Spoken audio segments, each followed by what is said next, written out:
All right, so let's break into this. This is a recent incident with currently what is going on. This was a recent furry convention, Furry Weekend Atlanta. So, okay, so there's a lot to break down here. Let me just kind of show the video and what occurred.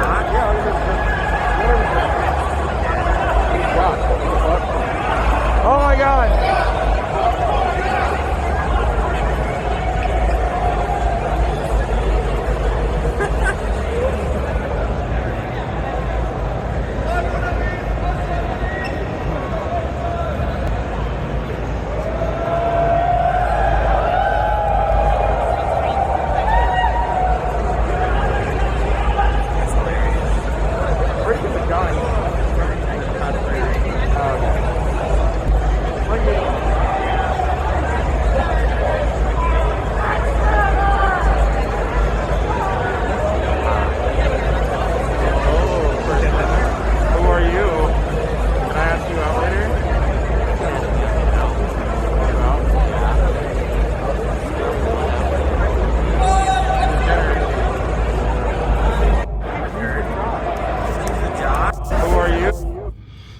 Okay, so let's break this down.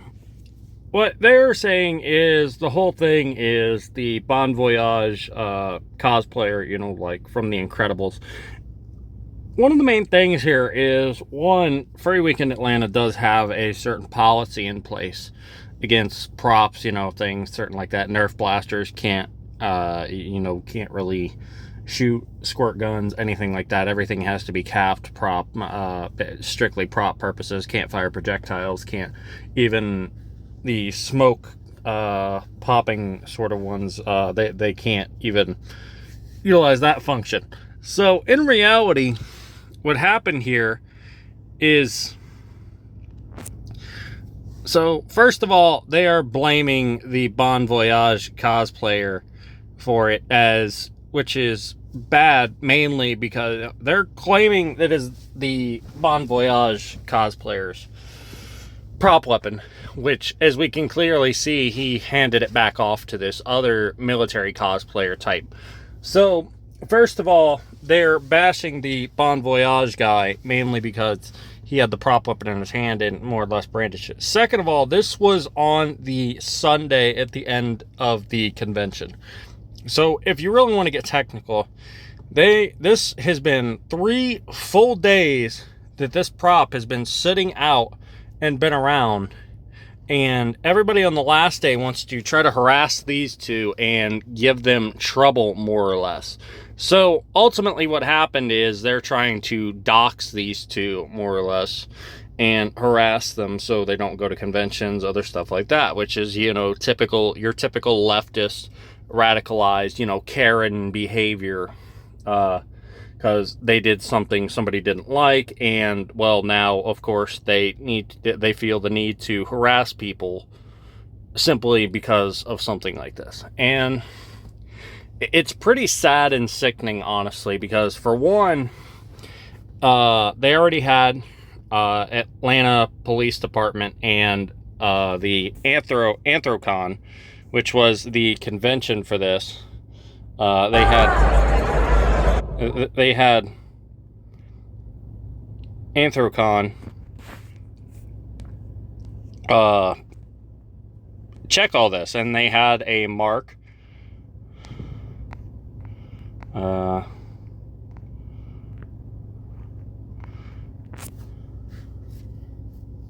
The whole thing is, it's like they're harassing him simply because he used a prop. So one, Furry Weekend Atlanta had already tied like a little pink zip tie around it, and they're like, yeah, this is fine. So the whole thing is, Atlanta PD gave him the okay, and Furry Weekend Atlanta gave him the okay. And realistically, when you want to really get down to it,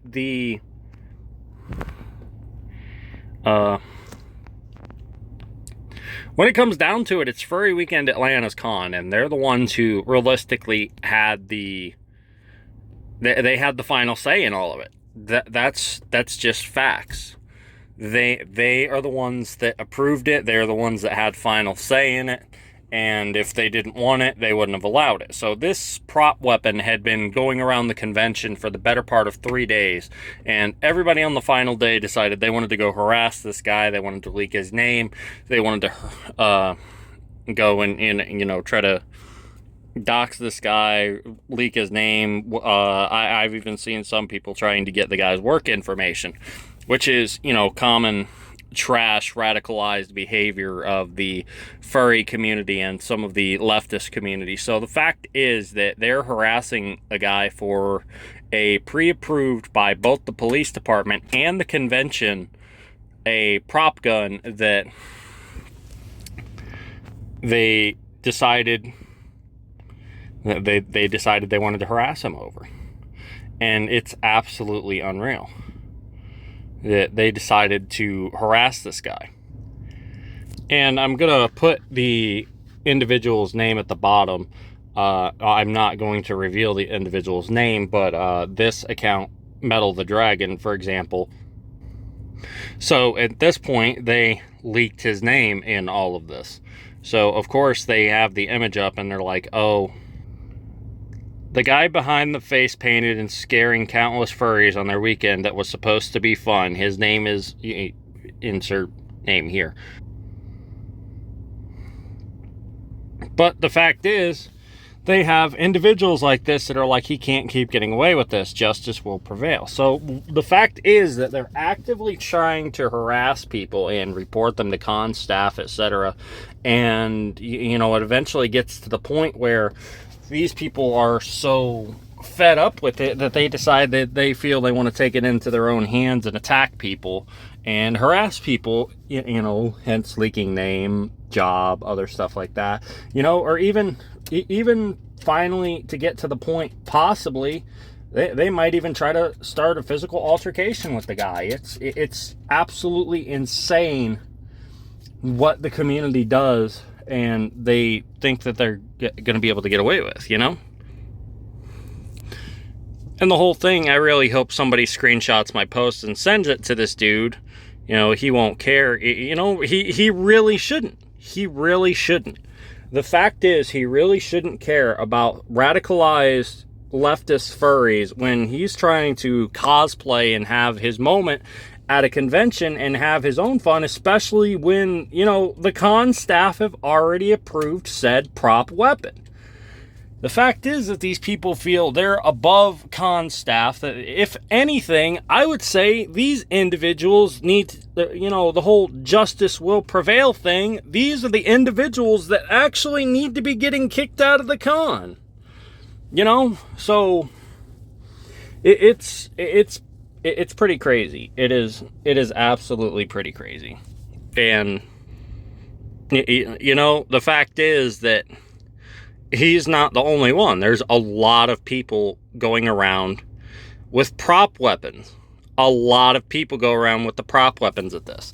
So the fact is, the convention's already approved it, and they wanted to target this one specific individual, and there's really no reason for it. The simple fact is, if one, you don't like the con's decision, you can choose to stay home, or, you know, just not go altogether.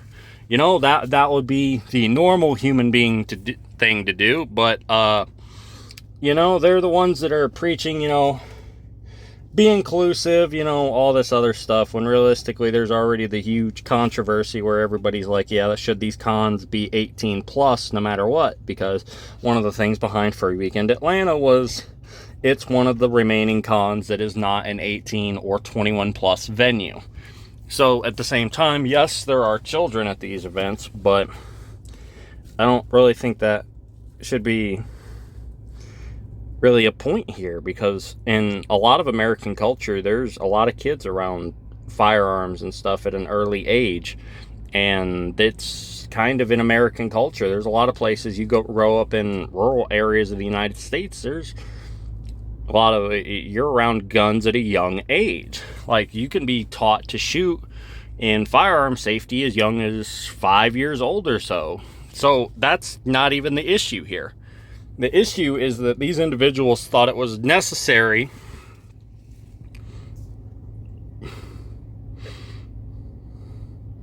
And exactly here, Nico Wolf right here. The whole thing is ridiculous. The vast majority of you are insane. If it ended up getting approved, you are truly scared of a man with that. Maybe you aren't ready to go to things like this. If it were a real weapon instead of a prompt, something happened. Sure, the point is...